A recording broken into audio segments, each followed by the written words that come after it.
Hello, everybody, and welcome to episode 80 of The Real Estate Show. I'm Cherise, Selley, and with me is a bestie of mine. I'm so glad you are my real estate bestie and sometimes a life maneuvering bestie, because I know that if my car got stuck on the other side of Ellicott, you would be the only one I could call to bail me out of that. And as soon as we sold the tires, I would get you home. That's right. So welcome back, Bill McAfee. Thank you. It's really fun to do this show with you. I don't know why we are polar opposites, but somehow it works, doesn't it? I'm very quiet and reserved. That's and right. You are just out there. I'm so glad you come out of your shell with me. I'm working on it. I mean, seriously. Trying to get there. Thank you. The audience appreciates it. Could you get me all in one shot? I want to put on a couple pounds. So listen, anyway. We can't do the impossible here. I mean, it would take like in editing probably 6 weeks to figure this out. Wow, I never thought of it that way, but I like that. Would you just stop spilling the coffee that I made you all over your shirt, though? So anybody that sees the stains, I just have to say, this is real. We're just going to keep it real right now. And let's talk about this because, hello, welcome to the new year, Bill. And now we're in February. This, you and I talked about it a little bit ago. It was interesting to me because I grossly underestimated what prices were going to do last year, and it was all based on the shortage of homes we still have in the single family market. Right. And so that's obviously I want to talk some about that here this morning. But overall, in the market overall, average price actually went up in the MLS from 22 to 23, 1%. Yeah. And I predicted that at the beginning of 23 to be down 1 to 2. Median price was only down 0.6%. Right. And I estimated it to be down 3 to 4. Is this your confessional, Bill? Well, it was the first time I've ever been wrong. So I think we need to mark it. Oh, wow. Okay. And there I did. Now that's the second time because I was wrong one other time too. My wife told me I was wrong one time, so she's probably right. She only told you once. God bless her. And now that we're both retired, we just clarified who's boss. Okay. Yeah, we got that settled too. Well, she is. She definitely is. Well, let's go into some stats. Okay. I pulled up the January stats for 24. Okay. And I know that you're going to do a recap for last year. Absolutely. But really quick, people are wondering what's happening this year. What's happening like in this last month as we are now rolling into February. And it's exactly along the lines of what you just shared. I would like you to tell me a story. Okay, I will. Of that I will. one, yeah. I'll tell you the story, but first let me go into the stats Okay. For January. And the average sales price going from 23 to 24 is only 0.5% difference. Wow. And it's only 0.5% less. And then the median sales price is 1% higher. The average sales price for January 24 is $522,379, and that's for all of El Paso County. So let me express this. This is not just Colorado Springs. This is the surrounding areas around the county, including places like Monument. And the median sales price is $450. So I think that's pretty incredible. We have not lost the traction, and Bill, to your point, there is definitely, it's a supply thing. Absolutely. All the way around. And people keep asking, when is that bottom going to fall out? Yeah. What's going to happen? And it's like they keep waiting to make a decision, and they're stuck. And we're all kind of like in cement after COVID struck and trying to figure out how to get mobility again, because the world is a little bit different. We're reestablishing what a new normal is, and nobody fully knows. Right. But one thing I do know is if we look at the history of what's happening right now, we don't have the inventory that is available so that buyers can have the premium ability to negotiate the way that they wanted to negotiate. Right. It doesn't mean that buyers can't have, I would say, a more moderate or reasonable deal, because not every home is in a bidding war, but I do have a bidding war story. Yeah, I want to hear it. I mean, it's crazy. And how long ago was this? This was last week. And can I ask you a question? Yeah. Before you do that, how many days was that on market? It was a brand new listing. Okay. So do you know, because I looked in the MLS for last year. Right. And for December, the days on market was like 40. So in other words, you put it in the MLS, within 40 days it's under contract. Right. Do you think it went that long, or do you think it was less than that? Bill, they had an offer, I believe, on the like the first or second day of market on this 1.3 something million home. That's amazing. Okay. And this property, so it was in the northern part of our county. Okay. I'm not going to say exactly where. Okay. But northern part of the county. I will get it out of you by the end of the show. You will. All right. It's going to cost you another cup of coffee. Well, my shirt can't take it. Yeah, you're going to wear it. It was over 1.3 as far as the list price. Okay. They already had not just one, but two offers on that Saturday. Wow. But the seller wanted to hold offers so that they could see for the weekend. They had an open house. And that's one thing a little bit different about this current market is that there's more open houses than we've had. Yep. So they had an open house, and then Monday was the decision time at noon for all offers. My client changed their offer not once, not twice, but thrice. Wow. Okay, because the agent was wonderful. She had permission from her seller to keep us kind of in that communication block. Right. So as I get new information, we continue to adjust our offer. Right. My client, my buyer is a VA buyer. Okay. Okay. Gotcha. There's VA jumbo loans. A lot of people don't realize you can be a VA buyer and do a jumbo loan, and they're incredible. Interest rates are better with VA jumbo financing than a lot of different loan types.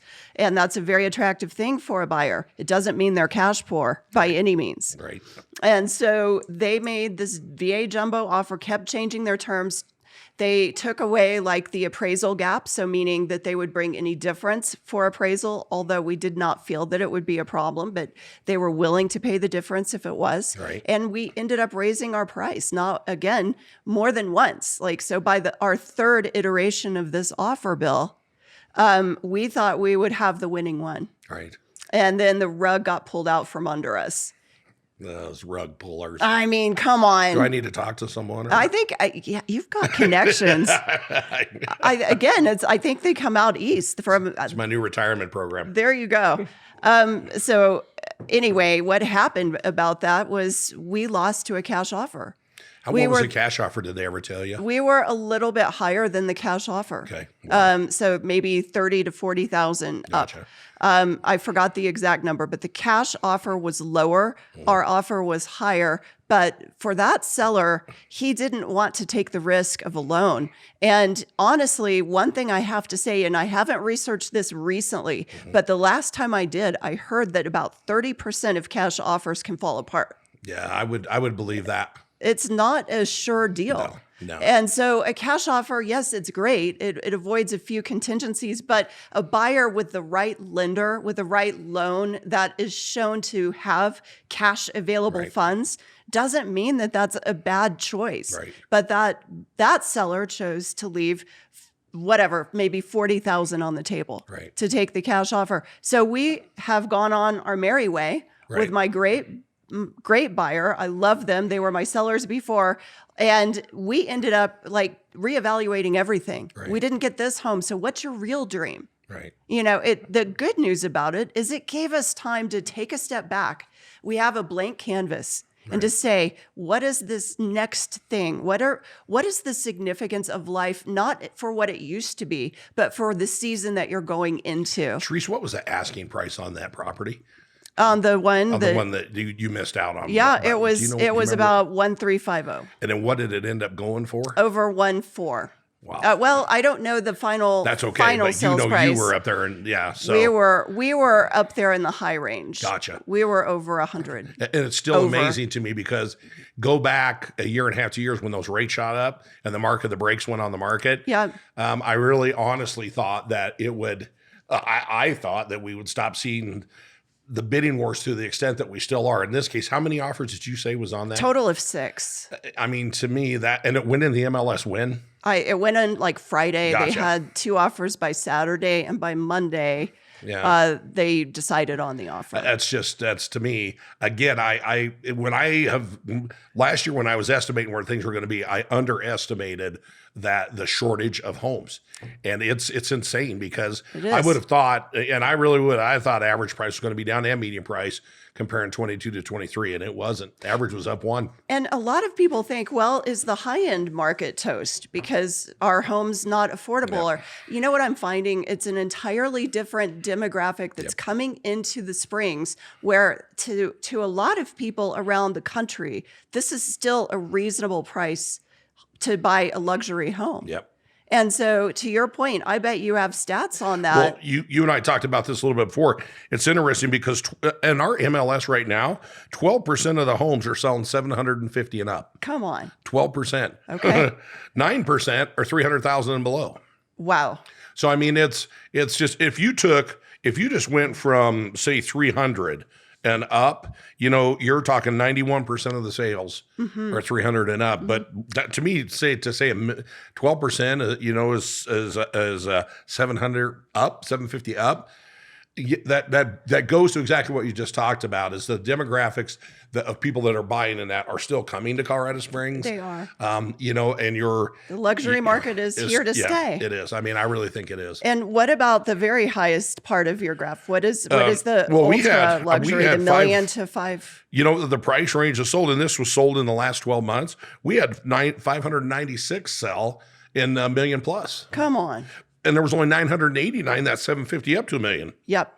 So, yeah, I mean, it's crazy. And then look at this one, Cherise. Of the 500 to 750, we had 3,572. I mean, so the That's bulk incredible. of the market going on. Now, one thing that in talking to some of the people, especially on the new builds, the 1% overall may be a little bit of a misnomer in that a lot of the builders are given some huge incentives right they are. now. I mean, Interest rates I mean, you're seeing at a $600,000-$700,000 home where the buyer's getting $40,000 in credits toward they can use it toward the loan, closing costs, all that stuff. So, but if we look at that as a percentage, it's not like the new builds are this huge percentage of the sales. That's right. So it's interesting market right now. But I mean, for people that are listening to this too, even in that upper end, builders they're giving some stuff right now. They are. Now, let me just preface that when somebody does a full-on custom build, though, that rule doesn't really apply. Gotcha. Because in the luxury market, it's not an incentivized market as much as it's a quality and value-driven market. Gotcha. That's why no builder will ever work with me, because I love to horse trade. So. So I will never have one of those homes. I don't even care if it's really valued or not. I just want it to come down. You're so funny. It's just part of it. I know how you think. And it's beautiful and it scares me at the same time. But, I think this is a great point. Is there anything else about the stats that you would like to share for this last year? One of the things that surprised me is the cash deals. Comparing, and I'm going to compare 22 to 23 now. The cash deals more than doubled.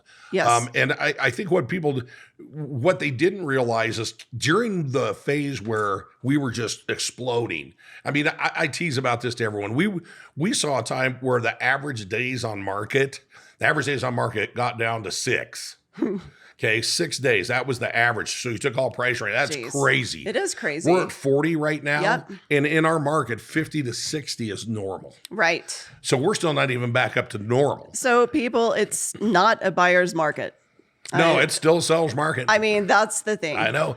Now you can ask for some concessions now, and that's right. And you can do some stuff, but it's still, because of the shortage, it's still a seller's market. That's right. Yep. It's not the seller's market it was.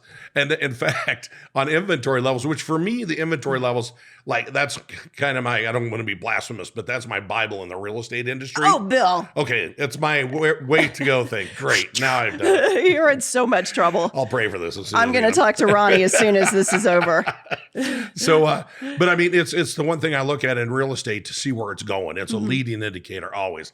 And during that time frame, a year and a half, 2 years ago, we actually got down to 9 days on market. Wow. And what that means is if we didn't add any more new homes into the market, we would have sold everything we had in 9 days.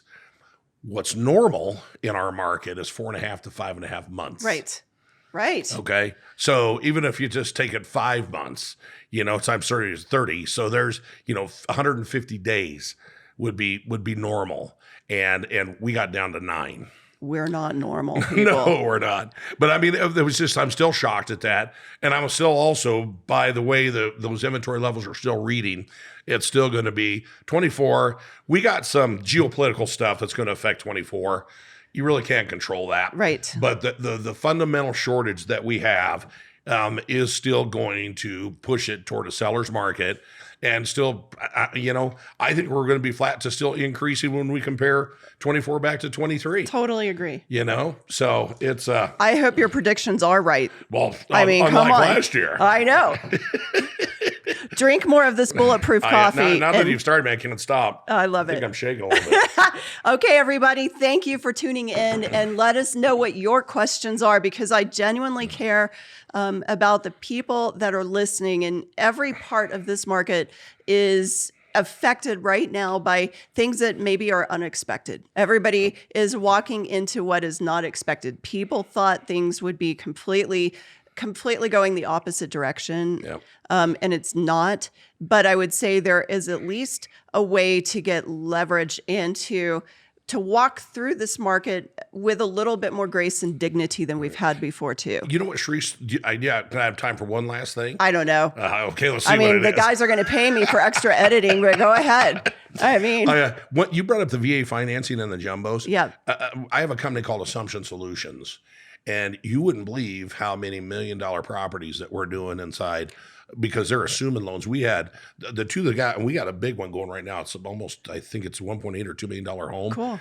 It is it was a $900 or $1 million first VA. okay. And they are going to save about $4,000 a month based Oh, wow. on where this thing's at like 2.5 or 3. That's incredible. And if what they were going to do, now the market's at like 6.75, the difference between that, it was like about $4,000 a month. That's incredible. And so for your buyers, especially the sophisticated buyers that aren't afraid to look into some alternative stuff, I think even people with money are not opposed to saving it. No. So That's why they have money. exactly. So and just for them to think about that, something, Yeah. when if you're looking at that high dollar homes, if they have those VA loans, depends on how long they've been out there, but that could be a huge savings on the value when they go to buy that home. That was totally worth the extra 2 minutes.